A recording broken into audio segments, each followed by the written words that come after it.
It's been over 2 decades since Bougainville fell from glory as one of the most well-developed provinces in the country.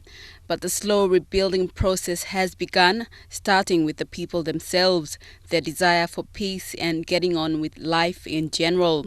Then came the recent reconciliation with the national government and the ABG government. The Prime Minister's visit to the island nation gave renewed confidence, while Regional Governor Joe Lera has allowed his people to decide on priority projects. 186 projects, it is like 15 million.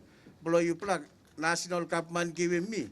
By come up in 186 projects across Bougainville. The Ramazon area of North Bougainville is the site of the proposed hydropower plant. More high-impact projects are expected to be opened, including the Aropa Airport in 3 months' time. This government want a good nothing thing, at least we could return him back, all this help Bougainville at one time, and we give him long Papua New Guinea. Meredith Kusa, National, MTV News.